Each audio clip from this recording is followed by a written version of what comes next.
Welcome to the Alcohol Free Life podcast, brought to you by thesoberclub.com.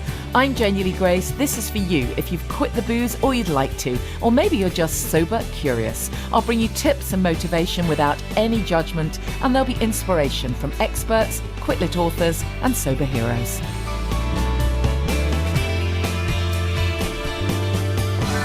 Hi, and welcome to the podcast. I hope you've had a good week. It was lovely to see a few people at the Latitude Festival last weekend. Despite the rain, we had a great time. And I thought I'd share with you this week a couple of clips from that festival, and also just a few tips around, rocking festivals sober, because it's such a thing, isn't it? Even if you're not going to an actual festival, if you're just doing summer stuff, it still is so often the thing that catches people out when they've been sober for, a relatively small amount of time. So often in the Sober Club, people will post messages kind of, often they'll say, I'm embarrassed to share this, but I went on holiday and decided, or rather, they don't usually say they decided, they say I ended up drinking. It's just so common. It's so common until we finally get that light bulb come on, where we realize that it genuinely has zero benefits. And yes, the old wine which is going to pop up, and yes, the voice is going to come back, because this is so ingrained in us, these neural pathways that we've formed over so many years.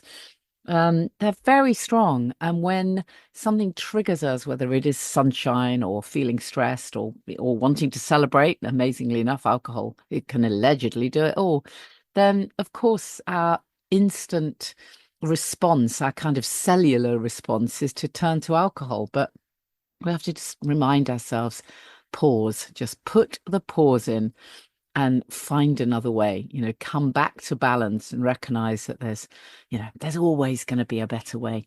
So we're going to talk festivals. Also, I really want to share with you that I've got an event coming up, which I'd so love some of you to be able to come to, because the Sober Club is going to be 6 years old. Incredible, honestly, incredible. It really is. It just definitely doesn't feel like 6 years, but it is, for the beginning of September. And so we're going to do a live, a kind of a live meetup. We'll probably record a bit of it for the podcast, but mostly it's a bit of a party to meet like-minded people. You don't have to be a Sober Club member. Obviously, it's great if you are, but you don't have to be. It is open to all, but the tickets often sell fast. So if you can come, please jump in and grab your ticket. If you go to thesoberclub.com/events, you'll find the info there. It's Monday, the 8th of September, starts at 7. It's in London. And you'll get a chance to meet like-minded people. We're going to make it a wellbeing event, because I think it's really important that we differentiate what the Sober Club does. And of course, there are so many ways you can quit the booze, and lots of programs out there. But I think we stand alone in what we do, which is focus on well-being through sobriety. So we really focus on that holistic picture. So yes, it's all underpinned by being alcohol free. That's what it's underpinned by.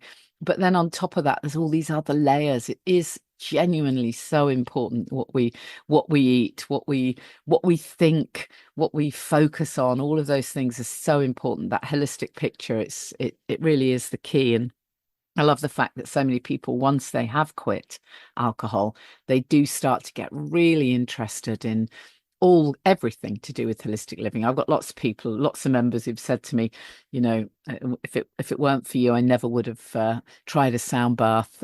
Michael said that on Instagram, actually. Happy with that, the hooch. Michael Saga, good. Has been copying me in on some posts about sound baths. He credits me as having introduced him to sound baths. But it's some of the stuff that we talk about in the Sober Club you resonate with, and some of it you won't, and that's absolutely fine. But the event on Monday the 8th, we're going to make it about well-being. We're going to have a bunch of people pop up, bunch of experts. But also Sober Club members, coaches, I'm hoping are going to share some tips. I'm hoping that everyone there will leave with, a clearer idea of something that they can take away to improve their well-being, whatever stage they're at. So you might be just sober curious, or you might have been sober for years. Doesn't matter. There'll be something you can take away that kind of can level up your well-being. One guest who is confirmed is Sarah Holland, who's an EFT expert. And if you've never come across emotional freedom technique before, you're going to love it. I'm a trained practitioner, but Sarah's fantastic as an expert at really sharing really simple tapping techniques that are really profound, amazing for helping calm you down, bring in some clarity. It's all about being able to regulate your nervous system at the end of the day, isn't it? So that's definitely one thing we'll be doing, but we'll also have stuff around nutrition, obviously mindset, and and fabulous goodie bags. So you're going to be going away with a goodie bag that's pretty much worth the ticket price, really. So I really hope you'll come. thesoberclub.com/events and click on the link for the Sober Club's 6th birthday bash. That's quite hard to say. And if you want to come on your own, by the way, don't be afraid. Already someone in the Sober Club said, I need to, check that I feel confident coming on my own. I won't know anyone. Honestly, it's very small. It's a very intimate venue. We will make you feel welcome. I promise. Just if you get your ticket, drop me a message. Tell me you're coming on your own, and I'll absolutely make sure that somebody meets you, that you're made to feel welcome. That's the thing about us sober types. We're very kind. We're very nice, and I think you really will. You really will enjoy it. You'll have a great time. So please come if you can. That's really important. Also, just want to give a heads up. Right through to after that in September. So that's Monday the 8th, and then the following week I've got a pop-up shop, Platinum Awards pop-up shop in Bloomsbury in London. So if you can get to London that week as well, it's a great opportunity to try some natural and organic products. I'm running my Platinum Awards. And then on Saturday, the 13th of September, I'm going to be at the Chiswick Book Festival talking about my memoir, From Wham to Woo. But obviously the Sober Club stuff's bound to pop up in there as well. Always does. So there's a few things coming up. We're also putting in place another date for Family Constellations, which will be probably the end of September. Drop me a message if that's of interest for you. Back on festivals then, there's a few tips I want to give you for if you're going off to festivals or if you're going to social events. But before we do that, I thought I'd play a little clip from Latitude where Mandy Manners from Love Sober originally was chairing the panel, and she actually asked me a question. So I'm sure you've heard me say this stuff 1,000 times, but here I was at Latitude. And I think what's really interesting is I was sort of already really immersed in holistic living and well-being. So for me, it was almost like, what am I going to notice that's different then?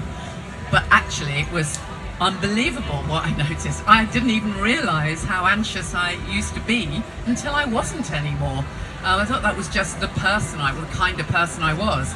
I thought that I was the kind of person that, despite writing about it, interviewing every spiritual guru going, because I was a Hay House author, if you'd asked me about my personal spirituality or daily practice or meditation or any of those things, I would have said, well, what do you need to know? And if someone had said, well, about you personally, oh, don't be ridiculous. I can't do any of that. I'm way too scatty and anxious, And I now realise it's because I was, pouring toxic liquid in there every day, which probably had a little bit of a say in my ability to have that consciousness, really.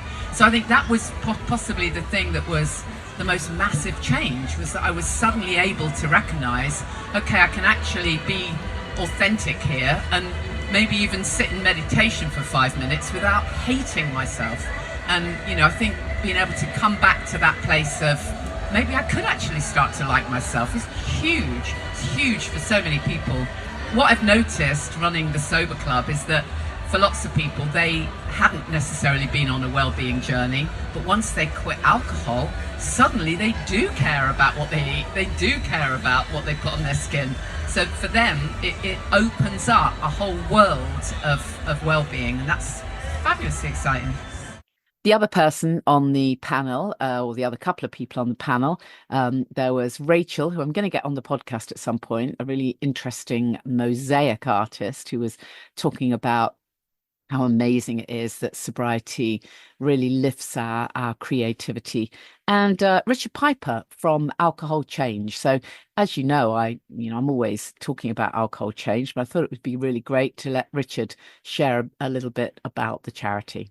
So Richard from Alcohol Change, we get to meet each other again after so many years. Yes, so nice to be on nice to be on a panel with you. So Alcohol Change UK, I mean, I mention you probably every single podcast actually, pretty much.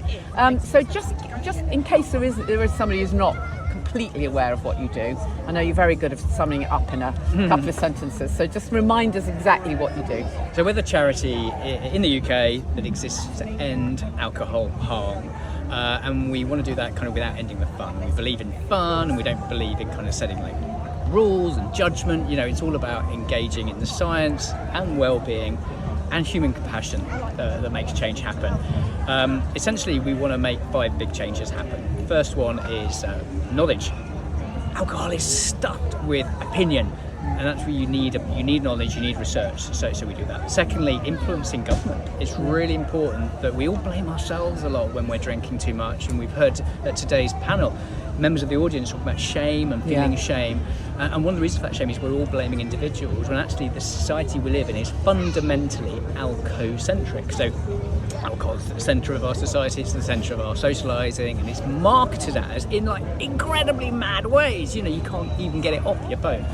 And when we take that for granted, so those are the kind of things that we're trying to change. Thirdly, cultural shift. So there's something called sober shaming, which is where you interrogate people why they're not drinking. We want that to stop, and we want to end the shame. So trying to make cultural changes. And then fourthly, behaviour change. So behaviour change, particularly for people who are not yet at the point where they're dependent on alcohol, but they can feel themselves getting there. It's so much cheaper and healthier and happier for people to intervene before the horse is bolted. Before the horse is bolted. So that's what we're all about. Our Try Dry programme is all about that, completely free. And our Dry January Challenge is a part of that programme. And then the final piece of our work is with the most severely chronic drinkers.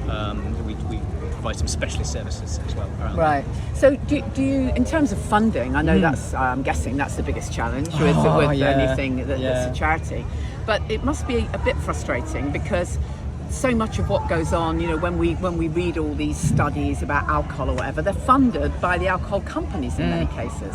So do you have any access to any funding, that actually supports what you do, that comes from high places, or is that not going to happen? We do receive some funding from the Welsh Government, which we're very grateful for. The Welsh Government has supported Alcohol Change UK's work in Wales for many years, and we like to think we give them a great deal back as well. We've supported them with minimum unit pricing, we've supported them with research, with community work across Wales. So we think they get a great deal as well out of that. The majority of our funding comes from members of the public. Again, so many people think that they're the only person experiencing alcohol harm, and when you find out there's 10 million of them experiencing alcohol, and that's just the people who are the drinkers, and there's all the people around them, you realise how many people actually want to get engaged. So we're very, very lucky that we have lots of generous supporters. But we need more. So just give us your website. How can people get involved? www.alcoholchange.org.uk. All our resources are free, and if you want any information, we've got research, we've got information on our policy work, blogs, tips, science, all the information really you need to cut back or to help someone near you cut back, or if you just want to give and you want to run for us and make a difference that way. For whatever reason alcohol's affected your life, we'd love to welcome you. Brilliant. Richard Piper, thank you so much, really appreciate it. Thank you, Janie. So after the festival, I wrote a blog post for Substack about rocking festivals sober. And the tips, the kind of headline of the tips really are, well, the kind of the tips we would share for any event really. It's prep ahead. It really is. Number one, if you don't feel ready to go off doing social stuff, if you're in the early stages of ditching the booze and actually just want to hole up, then hole up. It's perfectly okay. But make sure you don't become a martyr. I said this to one of my clients because she's only a few days into sobriety, so it's very, very early days and feels very nervous about socializing. Understandably, it can feel really odd to start with, but she was thinking of potentially blowing out an event that she'd really wanted to go to for a long time. So a concert that she really wanted to be at. And what I had to kind of remind her was that everyone has to make their own decision. It has to feel right for you. But if you do decide to stay home, if you decide not to go because of your sobriety, then you need to be really happy with that decision and put something else in place that feels good. Focus on self-care. Because if you actually stay at home like a martyr, feeling sorry for yourself and kind of wishing you were somewhere else and drinking and doing other stuff, then that's just terrible for your unconscious mind. It really is, because you start to feel deprived and as though you're giving something up, and it's really not a good focus. So far better to decide, okay, am I definitely comfortable with staying away and focusing on having a lovely evening at home? That's fine. Or is it that I really want to go to this? It's just that I feel a bit wobbly. And if it's the latter, just put that prep in place. Give someone a heads up. So tell the people you're going that you're not drinking. That's important. And let's face it, that could be for any reason. And as we've said so many times before, you're very welcome to fib. So, tell them you're on antibiotics or whatever if you want to, or just tell them it makes you feel much less anxious. Who's going to which great friend is going to argue with that, right? So give them a heads up and then prep ahead. It's the prepping. It's all in the prep. It really is. So find out whether there's going to be any bars there or whatever that have alcohol-free drinks. There often is. There was a low and no festival at bar at Latitude, which was great to see. Don't get me wrong, there are an awful lot of bars with very long queues selling alcohol, but there was a low no bar. So find out if there's going to be anything there. And I would say, even if there is, take your own, particularly if you're going to be camping or staying over, take your own alcohol-free drinks. Just find a way of taking plenty of the drinks that you like. Get yourself a nice glass, or even if it's a plastic wine glass, whatever. Just make sure that you make it workable for yourself. So you're not standing in the middle of a field, or a festival, with the queues all around you, the sun shining, all of the triggers screaming, go and get a drink. That's what you want to avoid. You want to feel, okay, actually, I'm the lucky one here. And yeah, I can pop back to my tent and I've got a cool bag with some alcohol-free naughty fizz in it or whatever. And that's going to feel like a treat for me. So just remember, keep the ritual, change the ingredients, but do plan ahead. Also, it's a really nice idea to plan something for the next day. So while everyone else is hungover, you book yourself onto the early morning yoga or the meditation, or just plan to go for a walk. And also, make sure you're connected. This is where staying connected makes such a difference. In the sober club, we've got our little private community. People can just pop up and share how they're feeling, and there'll always be someone who can offer that cheerleading. So they're really basic tips. I know you've heard them before, but it is all about prepping ahead, letting people know what you're doing, playing that tape forward, throwing it forward to the next day. Visualize yourself having a great time, feeling fantastic, and you will be so proud of yourself. You really will, compared to what would happen if you just give in, with that ridiculous notion of, oh, I'll just have one. No, you won't. And even if you did, why would you want one? Why would you want any? Right? So put that prep in. And honestly, when you do, festivals they're just great fun sober. And speaking of festivals, by the way, I am speaking next weekend, Saturday the 9th, I'll be at the Wellness Way Festival. It's in Wasing Woods in Berkshire. And I'm going to be speaking there about, well, it's a real deep dive into sober living and holistic living combined. So we're looking forward to that. It's going to be a fantastic event. Barbara O'Neill is one of the headliners. And I think we've got I think Danny Rampling is DJing, so it's going to be cool. It's going to be a great event. If you can come for the day or for the weekend, it'll be great to see you. If you go to the wellnesswayfestival.com, you can get discounted tickets if you use the code Janie Lee Grace 15. That's Janie Lee Grace in capitals 15. Use that at the checkout. If you go to the show notes for the podcast, you'll see the info there as well. And still, while we're on the topic of festivals, this Sunday, so Sunday the 3rd, depending on when you're listening to this, of course, I'm going to be sitting in on BBC breakfast show on BBC Radio breakfast show in the southeast region. So it goes out across Hertfordshire and Northamptonshire and Essex and Suffolk and Norfolk and a whole bunch of stations, Cambridgeshire. And I'm going to be chatting to someone from the Greenbelt Festival. So it's a festival that I'm actually not appearing at Greenbelt, but it's somewhere that I've been going to for so many years. It's crazy. An awful lot of my history is at the Greenbelt Festival. So I'm going to be chatting to somebody on that show. So listen in if you can from 6 till 10. I'm also going to be chatting to Philly J. Lay from the Wellness Way Festivals. So we're going to be going a little bit festivals-tastic on that show from 6 till 10 a.m. on Sunday morning. And then moving away from festivals just for a sec, apropos to possibly nothing, but I got a chance to chat to Lucy Spraggan, the fabulous Lucy Spraggan. I've been trying to get her on the podcast for absolutely ages. I haven't managed that, but I did get just a tiny clip and I thought I'd share it with you. Tell us a bit about the collaboration with Robbie on the track Sober. As somebody who is 7.5 years sober myself, you can imagine how much I love that. Oh, congratulations. Well, I wrote Sober in the first week that I decided to get sober, and I'm just behind you at 6 years now. Brilliant. And I wrote that song and released it in 2021, and then further down the line, I supported Robbie at Sandringham, and he got the opportunity to hear the song, and he said that I want to be a part of this because he's a huge sober icon as well. Yeah. It is amazing how, as you say, you must have an incredible response when you do release things that are so personal.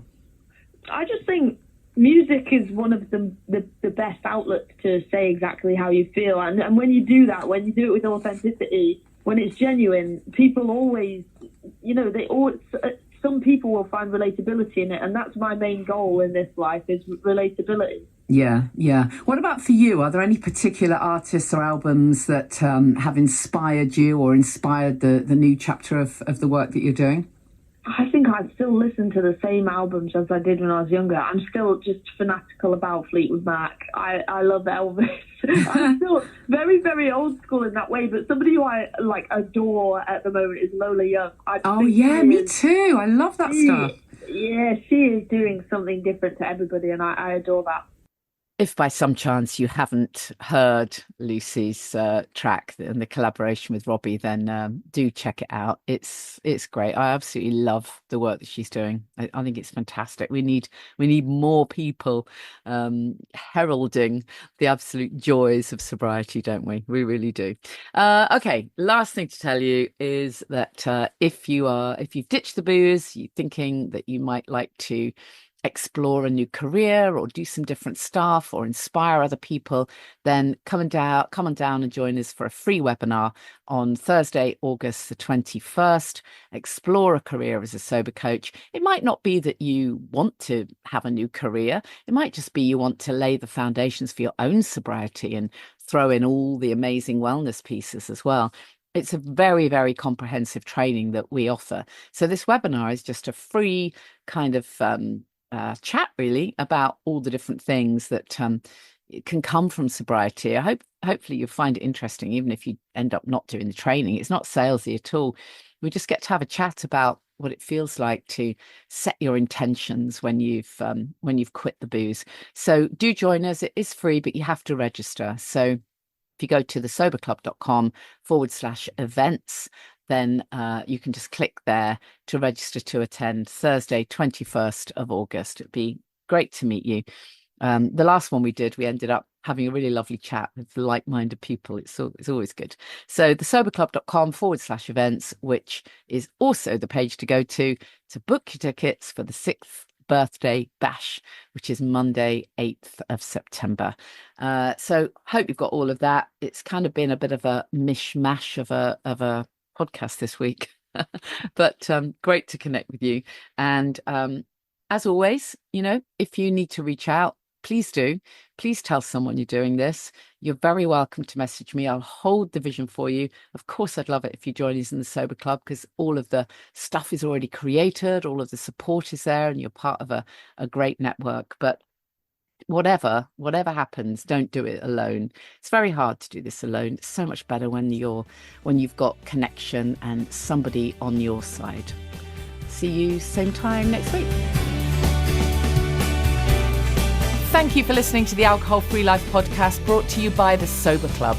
Please rate and review. And if you want support, accountability and inspiration, and you want to live your best life without the booze, check out thesoberclub.com.